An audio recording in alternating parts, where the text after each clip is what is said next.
Hey, today I'm going to show you how to install an E3 flasher on a Fat PS3. Most Fat PS3s have a similar shape, the ones that have the NOR chip anyways. So I've already taken the liberty to take this PS3 apart.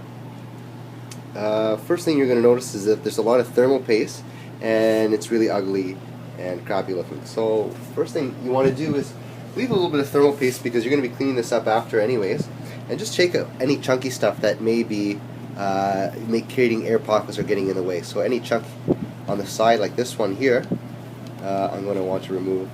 You may want a Q-tip for a thing like this, and just make sure the heatsink can sit flat on it. You see, they don't always do a good job at the factory. Okay, good. That's good enough for now because the E3 flasher is only going to be on temporarily. We'll change the thermal paste after.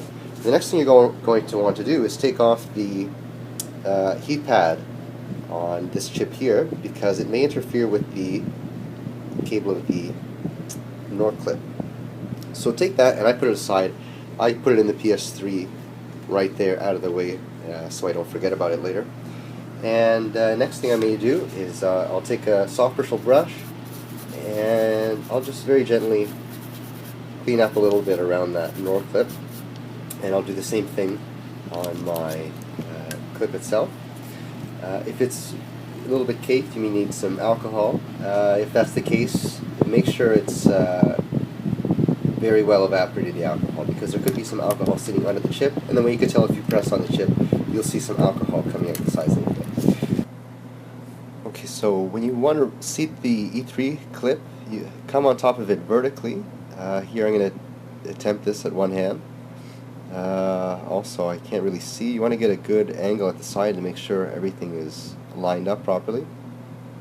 So the way I do it is I get it lined up on top initially, and I come back with my thumb on one side and forefinger on the other, and just give it a squeeze about a third towards each side evenly, so that it becomes nice and flush with the board. I'll try and get a good shot in here where you can see that after inspection it's flush on both sides, and all four sides rather. If you have the clip slipping up a little bit, it's not going to make good contact. If you're having that problem, you may want to clean out your E3 clip, or you may even want to get a pin and bend those pins back. The next thing I do is I create a fold in the ribbon cable, one here and then one here, and then I try and hold it in place so that it lines up right above the NOR flasher itself, E3 flasher. The next step is to get the motherboard with the NOR clip back into the case with one hand. If I can position this properly,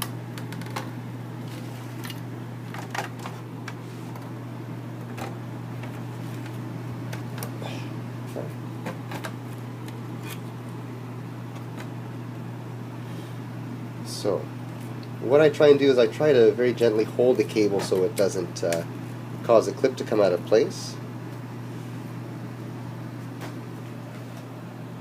And I just get it lined up. Make sure that cable stays flat. There. That's it. Now you screw it together. Put the top and the heat sinks on. I'll cut here because I'll need two hands for that, and I'll come back and show you how the rest of it's going to look. Okay, so now we have the top and the heatsink supports or screws put in tight. We get the E3 flasher in. What I like to do is, because I have it always in the slim holder, I just put it on top of the bracket here and I slide it into place. It doesn't need to be plugged into the hard drive, but I just put it in there for support so it doesn't wiggle around. And I have just enough slack to plug it on. Make sure that's on there firmly. Okay, make sure that's nice and straight. And you want to make sure the fan is in. And when you're doing your first read on your E3 flasher, you want the first 2 switches down, the third one up, and the remaining 3 down. And what I do here is I take the power supply and I just gently put it on top, because the E3 flasher is sticking up like and will interfere.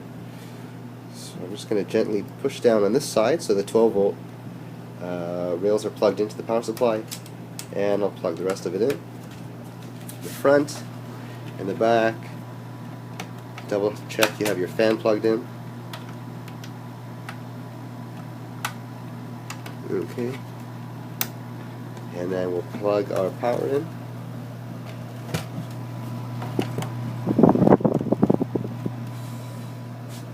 Switch it on. We have a red light here. It's not necessary to have the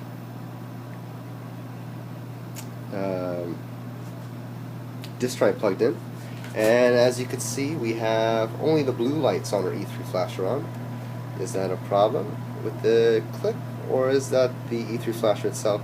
No, sometimes my E3 flasher does that if the front panel isn't aligned properly. So there you have it. That's how you, or rather that's how I have an E3 flasher plugged into a Fat PS3.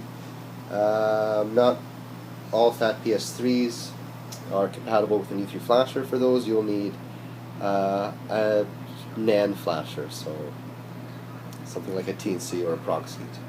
So that's it. Thanks for watching. Have a nice day.